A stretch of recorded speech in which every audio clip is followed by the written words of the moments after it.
Ok, aujourd'hui je sais pas encore de quoi je vais te parler. Ah, on va parler de ça.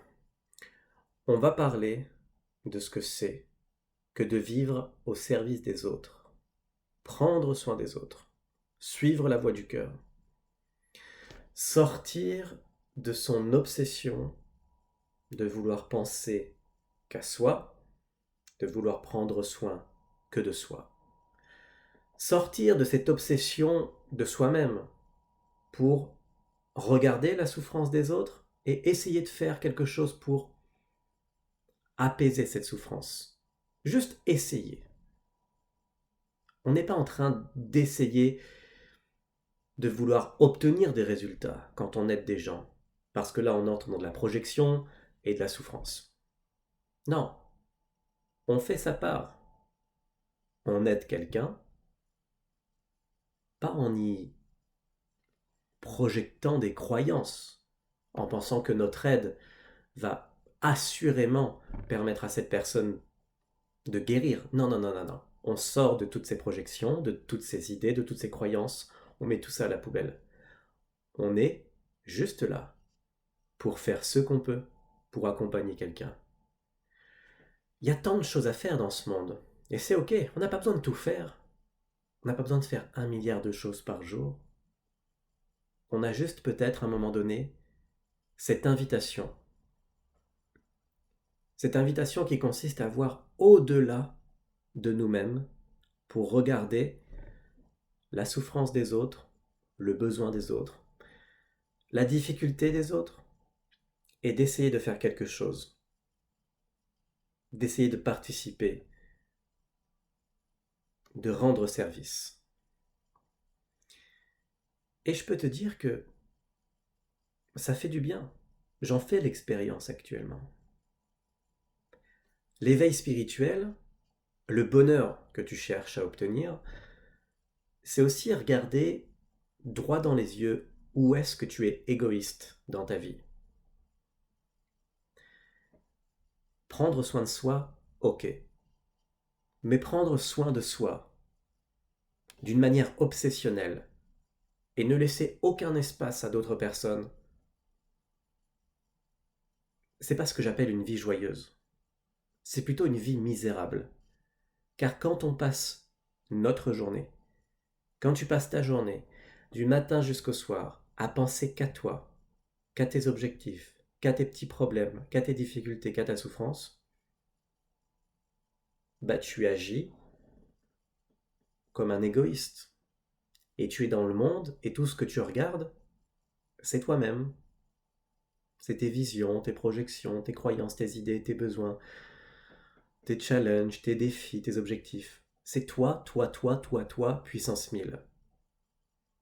Donc ça crée des individus égoïstes qui ne sont pas capables de voir la souffrance qui est en face d'eux, et peut-être la demande qui est en face d'eux. C'est surtout des gens, et je te le dis parce que j'en fais l'expérience. Je suis égoïste à un certain niveau. Je veux le voir, je veux le vivre. Je ne cherche pas à comprendre pourquoi, je veux juste l'identifier et m'en débarrasser. Aujourd'hui, si je pense qu'à moi, je me coupe du reste du monde, du reste de la vie. Je me coupe du ressenti des autres et je me préoccupe que de mon propre ressenti. Et alors, puisque la vie a cette tendance à ne pas aller dans notre sens, alors je suis la tête dans le guidon, en train de penser qu'à mes problèmes, et que c'est injuste, et que ça devrait être autrement. Donc cette obsession de penser qu'à soi crée beaucoup de souffrance.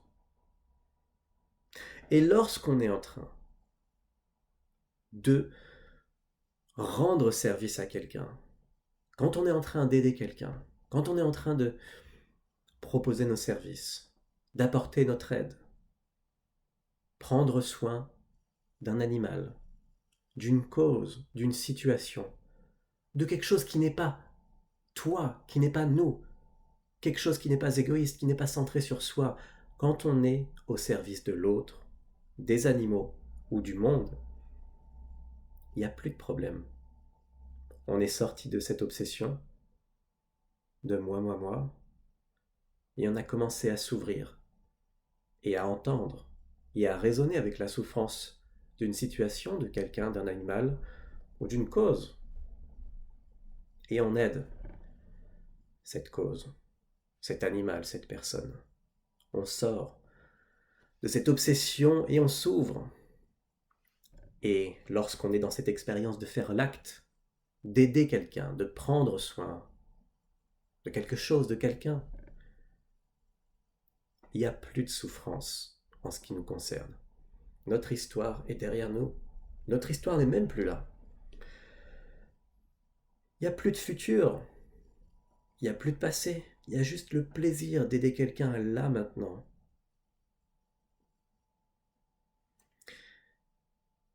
Quelle est la meilleure façon?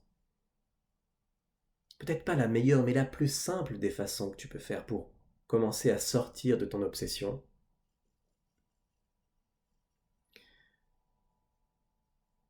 C'est d'essayer d'écouter quelqu'un. Juste d'essayer d'écouter quelqu'un. Quand tu es avec quelqu'un, d'essayer d'ouvrir grand tes yeux et grand tes oreilles. D'arrêter de parler un instant et d'écouter. D'écouter cette personne. De la ressentir. De la regarder dans les yeux.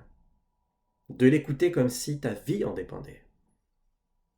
Et instantanément d'entrer dans l'instant présent avec cette personne. Dans cette écoute. Dans cet accueil. C'est aussi ça, prendre soin des gens. C'est arrêter son mental pour entrer en lien direct avec cette personne et l'écouter. C'est simple à dire, pas si simple à faire. Car si c'est nouveau pour toi d'écouter les gens, ce sera difficile, et c'est normal. Si tu as passé 20 années de ta vie à vivre dans ta tête, à rêver, à réfléchir, à analyser, à essayer de comprendre, oui, quand tu as quelqu'un en face de toi, au lieu d'être avec cette personne, au lieu d'être là, tu es là-haut. Donc tu n'es pas réellement là. Donc tout ça, ça prend un certain temps avant que ça devienne ton mode de vie par défaut. Mais tu peux commencer et t'amuser et voir ce qui se passe. Tu vas très vite comprendre le bien que ça te fait de prendre soin des autres parce que tu n'es plus là dans cet acte de service. Tu n'es plus là. C'est impossible. C'est impossible d'être là et de prendre soin des gens. C'est impossible d'avoir un ego lorsque tu prends soin des gens.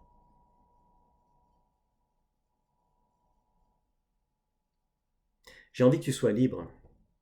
Ça veut dire que prendre soin des gens, c'est aussi comprendre que tu n'es pas là pour sauver les gens. Tu n'es pas là pour sauver le monde. Il n'y a rien à sauver, il y a juste à aimer. C'est la seule des réponses. Il y a juste à aimer, aimer ce qui est là. Et accompagner les gens à aimer également, à montrer l'exemple. Une des façons les plus simples pour prendre soin des gens, c'est aussi faire rire les gens. Faire des blagues, faire le clown. Aider les gens à être spontanés, à revenir dans cette réalité, à sortir de leur imagination, à revenir là, par le rire, par la blague, par la connerie, par le jeu, par l'amusement. Tous les jours, il y a une occasion de rigoler. Tu peux être l'initiateur de ce rire. Je t'invite dans ces directions.